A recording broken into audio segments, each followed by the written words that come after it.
Os painéis do projeto Campo Futuro percorreram as cidades de Monte Carmelo e Guaxupé, em Minas Gerais, e Franca e Caconde, em São Paulo. O levantamento dos custos de produção do café contou com o apoio dos produtores das regiões. E quem acompanhou todo esse trabalho foi o assessor técnico da CNA, Marcel Silva. Bom dia, seja bem-vindo. Bom dia, Marcelo. Então, quais as características produtivas das regiões verificadas durante os painéis? Então, Marcelo, a intenção do Campo Futuro é essa, é visitar as principais regiões produtoras do país para a gente poder identificar essas nuances. Por exemplo, em Monte Carmelo, é uma região de cerrado, é uma cafeicultura mecanizada e irrigada, então uma produtividade esperada de 40 sacas por hectare. E no levantamento chegou-se uma área produtiva no modal em 50 hectares. Em Franca também é uma área mecanizada, só que diferencia de Monte Carmelo por não ser irrigado. Então, Franca, uma produtividade esperada de 33 sacas por hectare e um modal de 35 hectares. Guaxupé já é uma cafeicultura semi-mecanizada. O que a gente considera como semi-mecanizado é diferente do pessoal da engenharia, porque a intenção é avaliar economicamente. Então, se esses produtores utilizam equipamentos acoplados ao corpo, é considerado ainda manual. Então, o mecanizado é quando há entradas na lavoura, utilizando máquinas, tratores, mas que não seja para colheita. Então, é considerado semi-mecanizado, porque apenas esse equipamento acoplado não diferencia do manual economicamente, não tem uma discrepância muito grande. Então, Guaxupé, com esse sistema semi-mecanizado não irrigado, está com uma produtividade esperada de 35 sacos por hectare, no modal da área produtiva de 10 hectares. Caconde tem uma característica produtiva bastante específica, que ela é estritamente manual, não irrigado, mas a propriedade modal é de 5 hectares. É bem diferente, é uma área bem menor do que verificado nas outras regiões. E essa é uma cafeicultura estritamente familiar, então tem um cuidado muito próximo, tem essa proximidade produtor-lavoura, que dá essa produtividade de 50 sacos por hectare. Agora, Marcel, como ficou o custo de produção nessas áreas?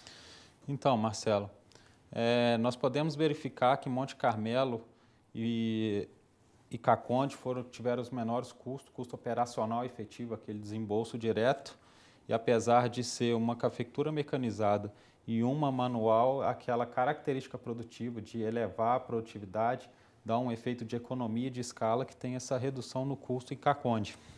Mas quando se verifica o custo operacional total, quando se acrescenta a depreciação, você verifica que Monte Carmelo e Caconde também têm os menores custos, Franca e Guaxupé dá uma elevada, você vê que percentualmente esse aumento de custo no corte em Franca e Monte Carmelo, por conta da mecanização, você tem um maior investimento. Enquanto se analisa o custo total, verifica que Caconde teve o menor custo por saca e o maior foi verificado em Guaxupé. E aqui a receita bruta, que é o preço médio de venda ponderado entre as classes de preço, por exemplo, um café de bebida superior tem um preço superior, um médio, um preço intermediário e inferior. Quando se faz a ponderação, tem essa receita bruta por saca. Agora é o seguinte, Marcel, quais foram os itens que mais impactaram no custo de produção nas regiões visitadas? Então, Marcelo, esse custo ele teve uma variação entre as regiões. Nas áreas mecanizadas, maiores despesas foram com fertilizantes e defensivos. E nas áreas semi-mecanizada e manual, a maior despesa foram com mão de obra, que é em função da colheita. Agora, com os dados levantados, é possível saber se a cafeicultura é uma atividade rentável nessas regiões visitadas? Marcelo, é possível verificar, se você pegar esse último gráfico, quando você subtrai daquele custo, o custo operacional total, aquela receita bruta unitária, você obtém essa margem líquida. Você vê que ela está positiva em todas as regiões produtoras.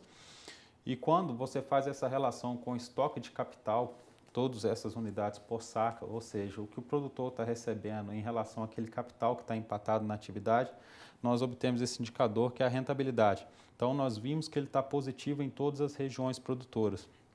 Em algumas regiões, ele está um pouco abaixo, no caso de Guaxupé e Franca, ele está um pouco menor, mas ainda assim é uma rentabilidade positiva. O que isso indica para nós? Que esse produtor está tendo uma margem líquida positiva, mas em algumas regiões esse lucro é negativo. Por que falamos em lucro? É quando você acrescenta o custo de oportunidade, aquela receita não consegue cobrir esse custo, mas ainda assim ele cobre todos os desembolsos, a depreciação e o prolabore nessas regiões. Então, apesar de não cobrir o custo total, ainda assim a atividade é rentável. Agradeço a participação, assessor técnico da CNA, Maciel Silva. Muito obrigado, tenha um bom dia. Bom dia, Marcelo.